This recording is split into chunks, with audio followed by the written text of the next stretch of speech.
Ali Bashar, an Iraqi refugee, sexually assaulted and strangled 14-year-old Susanna in the forest. After fleeing to Iraq, he was arrested and sentenced to life in prison. Asked for asylum after traveling via Turkey, Greece, and Germany with his family in 2015. He had to use people smugglers to help him cross land borders. After arriving in Greece by sea, they traveled to Germany via the Balkans, trucks, and foot. Ali and his family eventually arrived in Wiesbaden and took up residence in makeshift refugee camps, despite the lengthy and perilous voyage. Bashar's family relocated to Wiesbaden's refugee camps. At first, Ali seemed like a quiet, reserved teenager. However, he was soon accused of fighting, carrying drugs, threatening other refugees, and harassing adolescent girls. Even though he had multiple run-ins with the law, he was never taken into custody. Because of the lax deportation procedures, she stayed in the country after her 2016 asylum claim was denied. A 14-year-old German girl of Jewish descent named Susanna Feldman was an intelligent, compassionate, and outgoing student. Her family claims that she was always worried about other people's welfare and was quite involved in social events and school. Ali and Susanna met in the camp for refugees.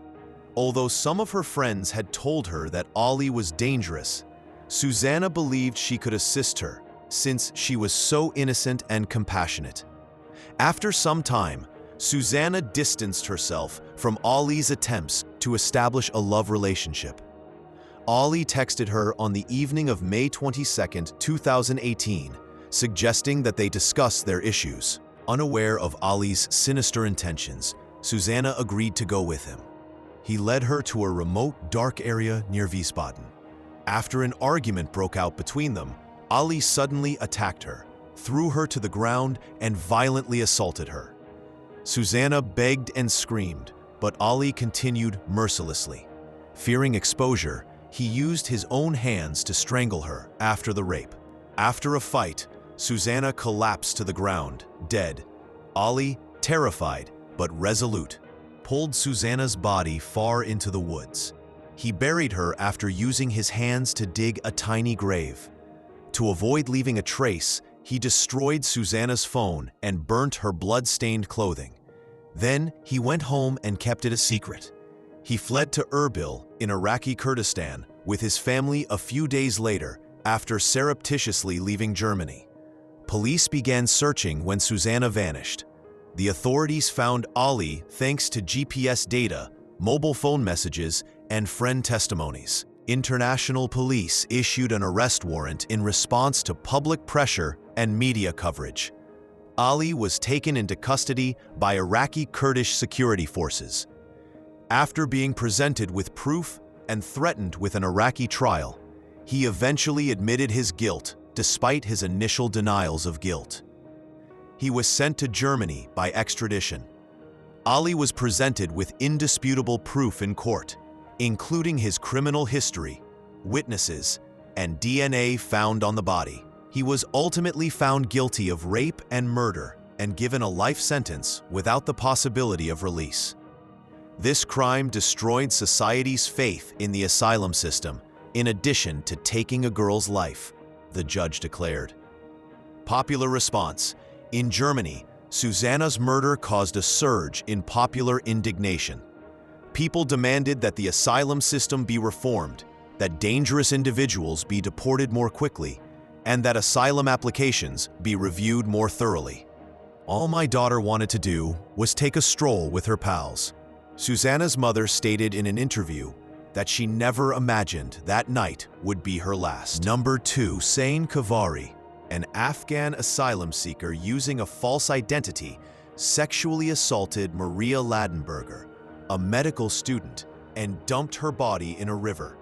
He was sentenced to life in prison by the court. After being given a 10-year prison sentence in Greece in 2013 for attempting to kill a lady, an Afghan man fled Greece and traveled to Germany. He lied about his age and used fictitious documentation. The German government believed he was a 16-year-old kid, when in fact, he was 22.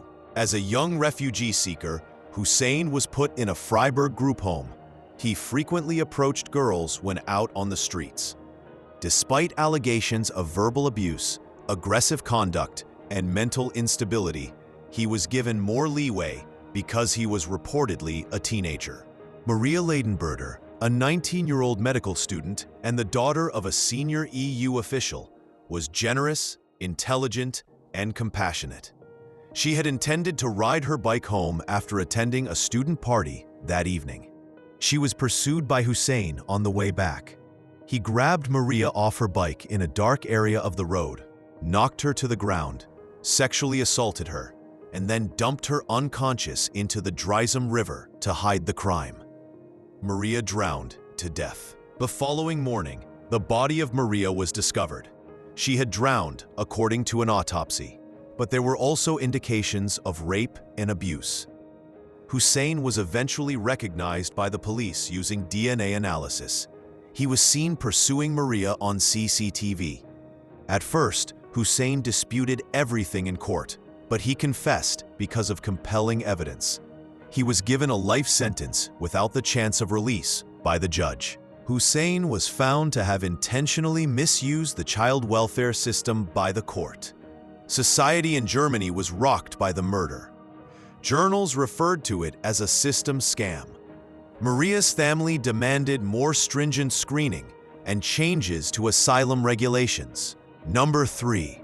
Nicholas Salvador, a British national of Filipino descent aged around 37, arrived at the home of 82-year-old Palmira Silva in London in 2014. Salvador had a history of psychiatric hospitalizations and had been arrested on the streets several times for threatening passers-by and verbally attacking women. However, the care system was unable to keep him in the facilities, and he was living freely in the community. Palmira Silva lived alone in her home in London. She was a kind and sociable person. Salvador had seen her on the street before and thought she represented corrupt Western culture.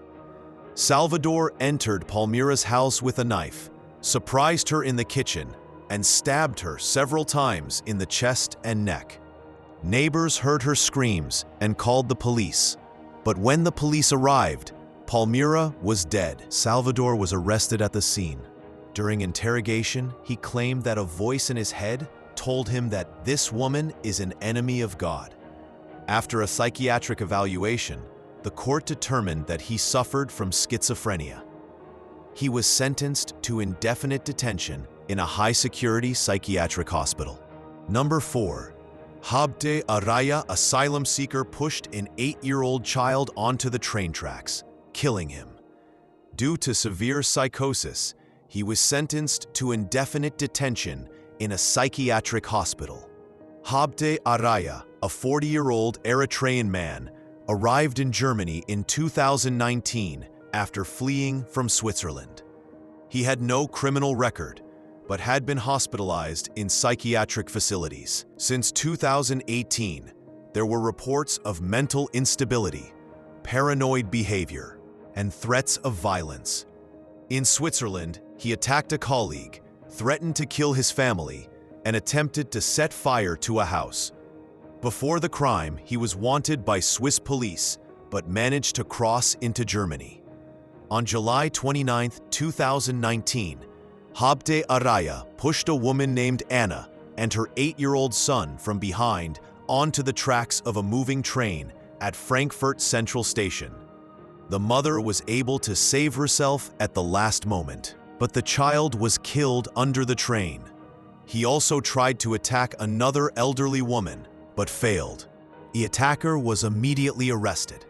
Initially, authorities considered political or religious motives, but investigations showed he was suffering from an acute mental disorder and severe paranoia. The court found him to have diminished criminal responsibility. He was sentenced to indefinite detention in a criminal psychiatric facility. Experts warned he remained a danger to society. The incident, especially because of the child victim, deeply affected the German public. The train station became a place of candlelight vigils and remembrance. The German government faced pressure to conduct more thorough mental health checks on migrants with histories of severe mental illness and violence. Number 5. An Iraqi asylum seeker severely beat his stepfather's son, causing his death. Sentenced to life in prison for manslaughter. An Iraqi man, whose name has not been released due to legal protection of the victim's family, entered Greece via the Turkish border in 2016 and then made his way to Germany by land. After applying for asylum in Germany, he was granted temporary residence and after a few years, married a German woman. The man lived with the German woman who had a young child from a previous relationship. He pretended to be a loving and caring father, but neighbors had repeatedly reported the child screaming, crying, and fighting. There were reports of possible abuse from social services, but no effective action was taken. A 5-year-old boy, innocent and calm, whose only crime was to trust a cruel and mentally ill man as his stepfather. After several instances of physical abuse, one summer day, the man, enraged by the child's cries, severely beat him, hit him with his hands and a belt, slammed his head against the wall, and threw him to the ground. The child lost consciousness after a while. Instead of calling emergency services, the man left him at home for several hours. When the mother returned, the child was dead. The man was arrested and charged with first-degree murder. In court, he initially claimed he was just trying to educate, but evidence showed the child had been repeatedly, severely physically abused. Not only did he not father a child, he also responded to a child's trust with cruelty, the judge said. He was sentenced to life in prison. The crime wounded the public conscience. The killer was in the house, the media wrote. Child rights groups have called for a review of the way immigrant families with a history of violence are investigated. Number 6. 10 asylum seekers harmed an unconscious 18-year-old girl outside a nightclub. Most were sentenced to 4 to 10 years in prison based on DNA evidence. A group of 10 men, mainly from Syria, Afghanistan, and Algeria, came to Germany between 2015 and 2017. Most of them had entered via the Balkan route and lived in various camps and dormitories in the state of Baden-Württemberg. Most of the accused were awaiting the examination of their asylum applications. Some with fake documents, some with multiple identities. The local government had reported problems in accurately recording the records of these people. Many of them had a history of fighting and sexual abuse in the camps. An 18-year-old German girl had gone to a birthday party with her friends at a nightclub. She felt helpless after drinking. It turned out that her drink had been tainted with the anesthetic GHB. Her friends left her alone to get some air. The attackers raped her, one after the other, around the nightclub in a dark, wooded area. The rape lasted about 4 hours. The victim was unconscious, confused and physically incapacitated. The attackers took photos and videos of her and shared them in Telegram groups. Arrest. With the girl's complaint and a forensic examination, the police managed to identify the DNA of 7 people. With the help of mobile phone data and messages on social networks, the identities of the others were also discovered. The court, reviewing video evidence and a victim's testimony, issued different sentences for the defendants. Some were sentenced to 4 years in prison, some to 9 years. One of the attackers, who filmed the rape, was sentenced to 10 years. The case sparked a wave of hatred against the asylum system. The media wrote, "The system's failure to protect women." Many called for the immediate deportation of the migrant criminals. "Nobody heard me that night, but today I want the whole world to hear me," the victim said in an interview after the trial.